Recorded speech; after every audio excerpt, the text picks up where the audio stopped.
Following in a father's footsteps, 50 years after Kenya's independence, Uhuru Kenyatta is sworn in as the nation's new president.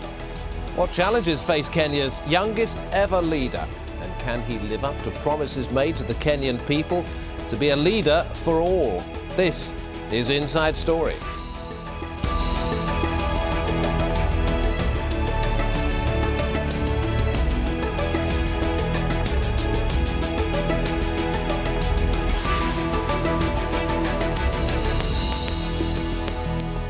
Hello, warm welcome from me, David Foster, to the programme. Uhuru Kenyatta has been sworn in as Kenya's president, the fourth since the nation gained independence exactly 50 years ago. And Kenyatta took the oath using the same Bible as his father, Jomo Kenyatta, Kenya's first president. Well, the US had warned of what it called consequences if Uhuru Kenyatta was voted into office, as it weighed how to deal with a leader indicted by the International Criminal Court.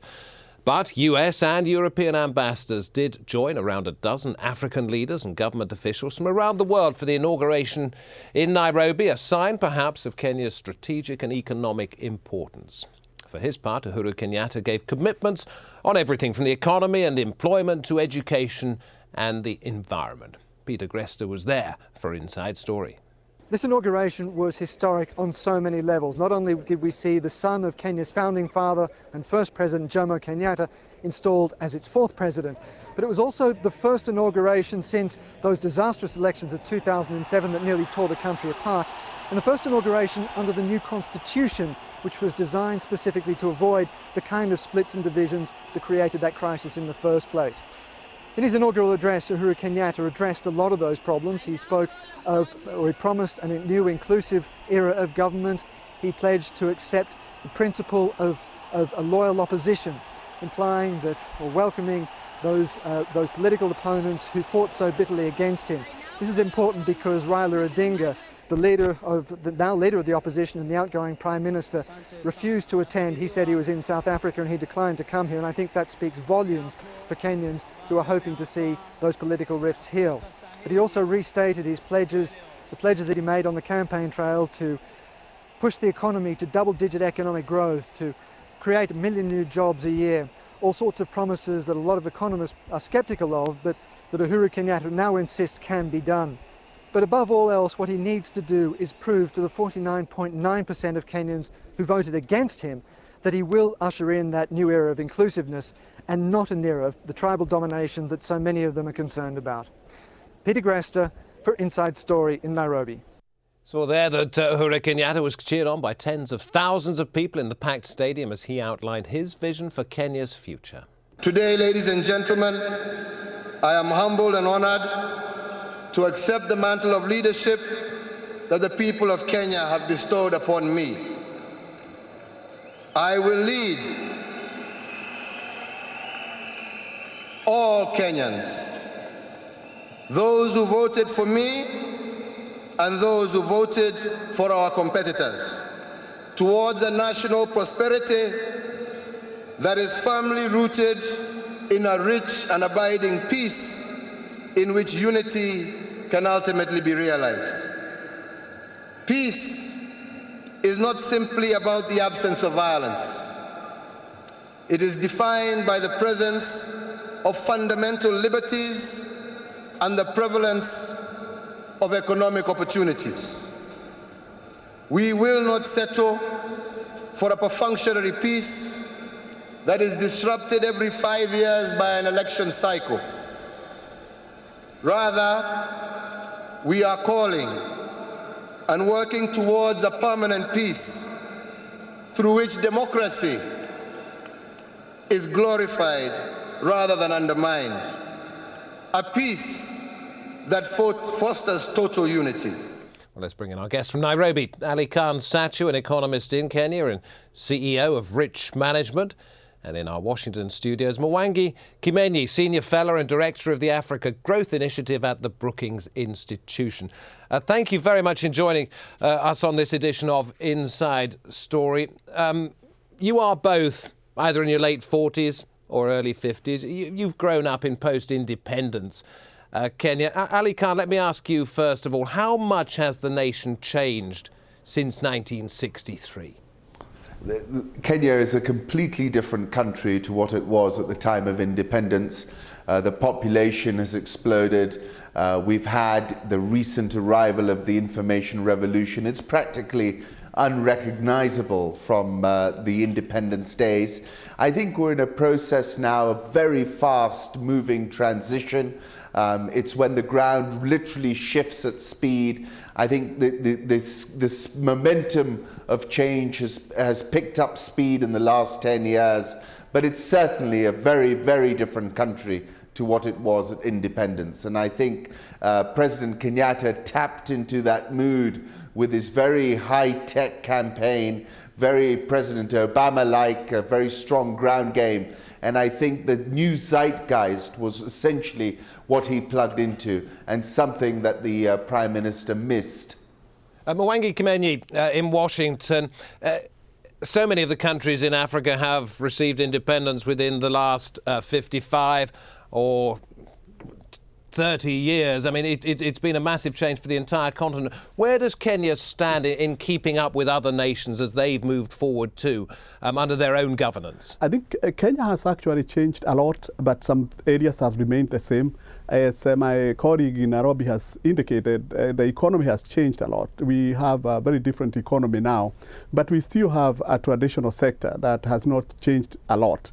And that traditional sector is, I think, where the president and his deputy are going to concentrate, like transforming the agricultural sector. While the IT sector has been moving very fast, we still have to go back to the other aspects of the economy where most of the people are. Within the African region, Kenya is a very important country. Within East African region, for example, is like the leader in terms of the economy, and has been growing faster than the others. It's a bigger economy than Tanzania and Uganda. And it's a focal point. So I would say that for all the other countries to move, it's very important that Kenya's economy also move forward. So they have a big challenge to make sure that Kenyan economy really grows even faster and takes all the people along. We'll get on to the new president's suggestion that he can achieve double-digit growth a little bit later in this programme. But in terms of the lives of the Kenyan people, the figures I've read, and they're not bang up to date, I have to say, indicate that at least 50% of people in Kenya still live below the poverty line. How would he change that? Okay, so it's true that a lot of people are still below poverty. And in fact, for Kenya, getting people out of poverty is not a huge problem. The problem we have right now is that we have wide disparities. And one of the things that I think in terms of policy that the president will have to do is to make sure that more people have access to the economic opportunities. We have high income, but the inequalities are huge. So there will be need to actually deal with opportunities. And he has started talking about that when he talked about the type of programs. Yeah, let me bring in Ali Khan at this point. Disparity indeed, with 50% or thereabouts of the country living below the poverty line. The new president is one of the richest men the country's ever seen. No, I think, we've got a very big disparity in our economy, and I don't think necessarily that's something we've got to be purely focused on. We've got to look at how we're going to create opportunity across the economy, and I think we have a unique opportunity right now here in Kenya to do just that. In particular, I think what held this economy back since 1992, the botched election in 92, the botched election in 97, and then the recently botched election in 2007, has been political risk. And political risk has exacted a very heavy price on this economy. We've had what I would describe as a stop-start economy. We just get going, we have an election, and then it all falls apart. This time round, I think, what was an extremely well-handled election. We saw our dispute go from previously being conducted on the streets into the Supreme Court. This represents a significant de-risking of Kenya Inc. And I think that's going to be a very powerful headwind for the incoming president to ride on. It's not going to be, there is no silver bullet to fix our economy overnight and to reduce this big disparity we have in it, but it's all about creating a rising tide and trying to float as many boats as possible. And if you look at the economic headwinds right now, you know, we're surely sitting on a very interesting oil and gas find offshore and onshore. And there are plenty of other vectors in the economy. We've had this phenomenal IT revolution, the mobile money phenomenon, M-Pesa. So I think there's plenty to work with. I don't think we can fix this in a very short period of time. But, you know, we have here the most economically literate African president, in my view. He was the Minister of Finance previously. I think if anyone has the wherewithal to make this happen on the continent, it might well be President Uhuru Kenyatta. Let's bring in Agnes Gitau, consultant at the East Africa Economic Chambers of Commerce, joining us from our London studio. Is that the way that you and the businesses that you talk to in Kenya see it, that there is a wind of change and it could benefit the whole of Kenyan society, if not tomorrow, then certainly within a number of years? Absolutely. That's the view from everybody, from the businesses and also potential businesses wanting to venture into the region. I want to stress that it's not about President Kenyatta, it's about the Kenyan people. The Kenyan people are the ones who went out and voted peacefully. So we have created this confidence. So businesses are seeing a difference. You know, we no longer have to hold our breath and wonder whether there are going to be machetes out there.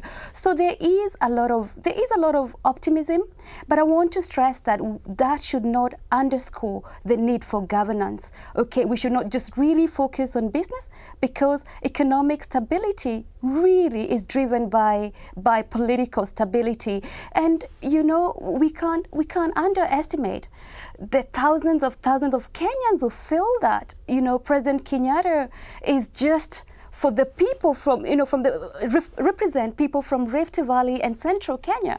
You know, we have Kenyans from Western, and I know the president in his inauguration speech today, he said that nobody should be disillusioned, that he's a president for every Kenyan, but we need to work at that. So, you know, for me, mere words does not just send out that confidence that actually he represents Kenyans from all sectors, and that's what I want to see from this presidency. A few facts and figures as we go through this edition of Inside Story. Kenya's grown on every level in the years since independence to become, as it is now, East Africa's biggest economy, the population going up from around 9 million in 1963 to more than 41 million at the very last count, and gross domestic product, that's the value of all the goods and services, has risen steadily every year from about $1 billion 50 years ago to over $33 billion now. And the International Monetary Fund, well, it says economic reforms are showing promise.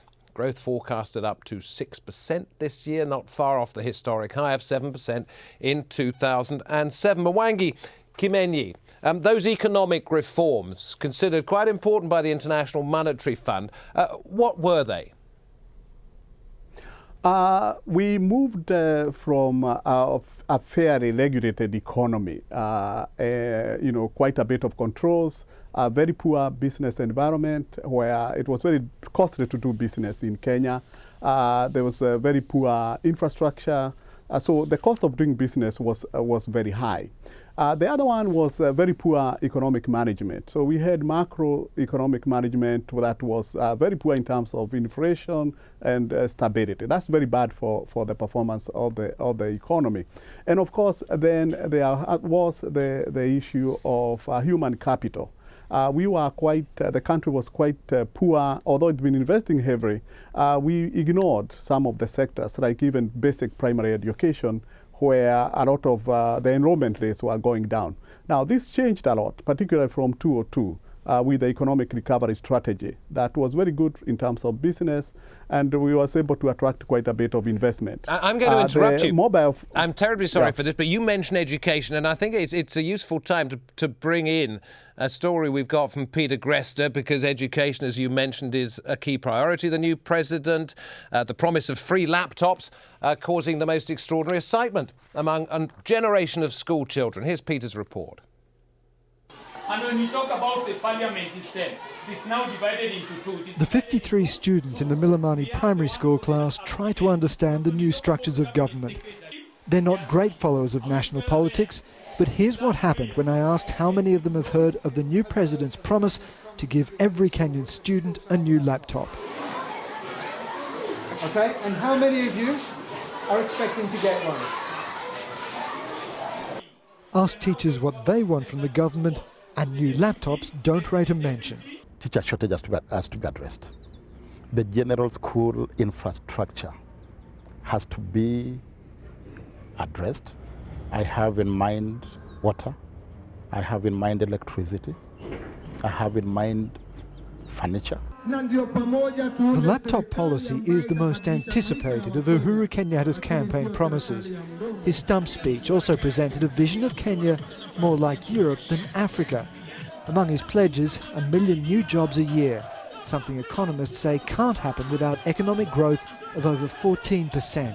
In my view, there hasn't been a very strong consideration of the plan or the how to achieve this. They talk about where we want to go, but they don't talk about how do we get there. What kind of changes do we need to make to get there? Which I think is where the discussion needs to be. Still, in an informal car wash set up by a group of unemployed, they want those jobs and the promised turbocharged economic growth, even though they're sceptical that any of it will come. The new government says it has a plan. And with the kind of people we are going to appoint to the cabinet, we expect men and women who have performed well in the private and the public sector. Best technocrats can transform the economy of this country. The Kenyatta name is already written into the very fabric of this country. Nairobi's main street was named after Jomo Kenyatta, Uhuru's father and this country's first president. And that carries its own weight of expectations for the son. But to meet all of the expectations, Uhuru Kenyatta is going to have to show a finely tuned ability to manage the economy and political skills we still haven't seen yet. Peter Grester, Al Jazeera, Nairobi. Agnes Giteau, will grandiose promises from the new president, like computers for all, cut it with the new generation? Do they need the basics more essentially, such as water and electricity, as mentioned in that report? Or will he give them something that they need to prosper in the 21st century? You know what? Before you give a computer the basic infrastructure, like what the teacher said is important.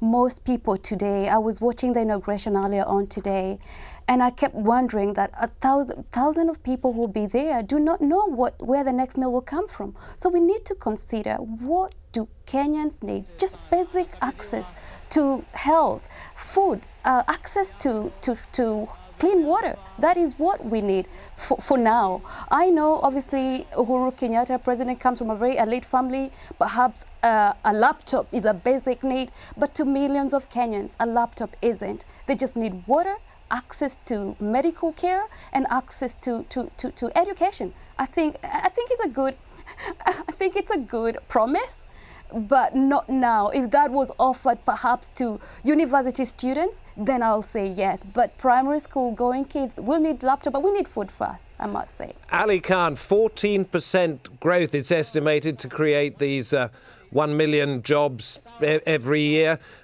Even double-digit growth of 10 or 11%. How would he go about getting that? So the first thing to note is that, in any political campaign, politicians do make promises which subsequently cannot be fulfilled. I think some of these promises will be very difficult to fulfill, but maybe there is an opportunity to fulfill some of them.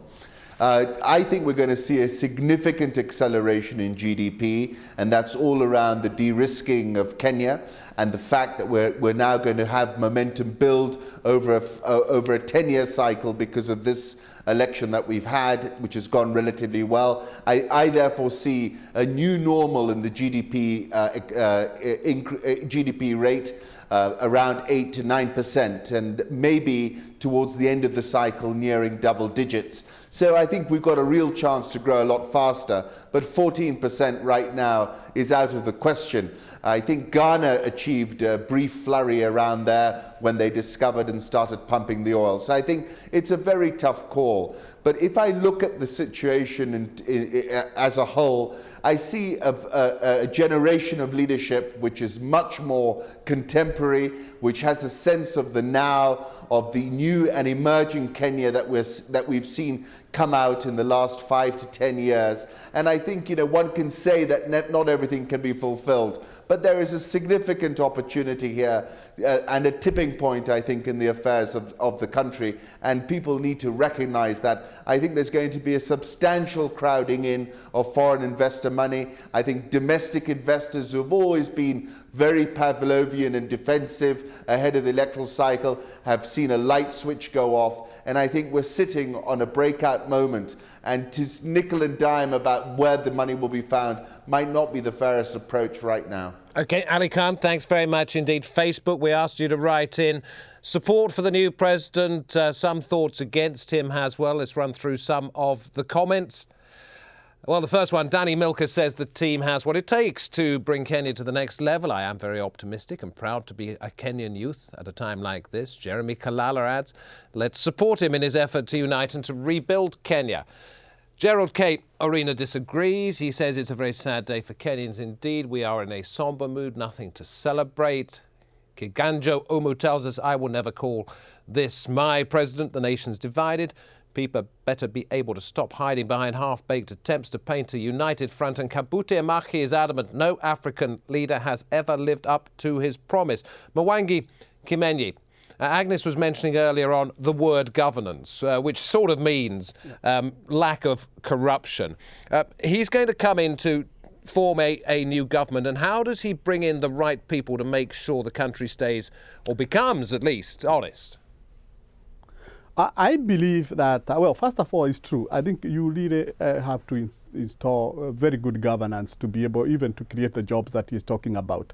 That it will be a priority. I actually think that the president and his deputy are quite committed into making sure that the country is well governed. He will have to be very careful because it's a balancing act. He has to select very good people. There are politicians who want to be in government, to come back in government, who may not necessarily be the best people. He needs technical people, particularly in the economic area. I think all these promises, if you look at the manifesto, is actually extremely ambitious. And Agnes, I have to try and wrap it up. I'm sorry about this. Agnes, for the East African Chambers of Commerce, are the people out there ready to support him? I mean, is there an army waiting to make Kenya a prosperous, uncorrupt nation? East Africans look at Kenya highly, obviously knowing that Kenya is one of the biggest economies in the region. So there is a lot of interest, and as you heard from President Yoweri Museveni's statement earlier today, that they were all excited that Kenya conducted this pause peacefully. So there is that sign of relief. Remember in 2007 when after the post-election clashes, it affected a lot of the countries in the region. So what Kenya has done is fantastic, and obviously it benefits the region. But just to state one thing, Mwangi says that President Uhuru and his deputy are committed, and they bring in something new. But you know what? When I look back, these are the same people that have been in government. For example, the deputy was in the infamous Y2K 92. And the people that I've seen coming up, these are people I can see sort of a revival of the old regime. So as far as you're concerned, not necessarily a new dawn then? Not absolutely. These are the same politicians that I know. But because of the constitution, the only benefit perhaps we have is because the old guard comes when we have a new constitution that is able to manage this country. But forgetting and sort of heaping praises and saying, oh, these are new youth, these are new people we haven't seen. No, these are the same politicians I saw yesterday. These are the same politicians of the 90s. All right, but let's not forget that. And we need to ensure that we track And Kenyans forget very easily. And I get frustrated when I see that. But that the we are happy to forget what somebody did yesterday and carry on.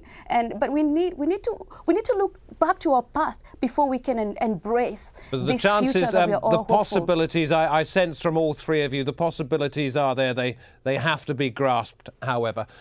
Many thanks to my guests, Ali Khan Sachu, Mwangi Kimenyi, Agnes Gitto. Thank you very much to you for joining us, and you can find this programme and many more at aljazeera.com. Follow the links for programmes, then Inside Story, and leave us your comments there too. From me, David Foster, and the rest of the Inside Story team, thanks for watching. See you next time.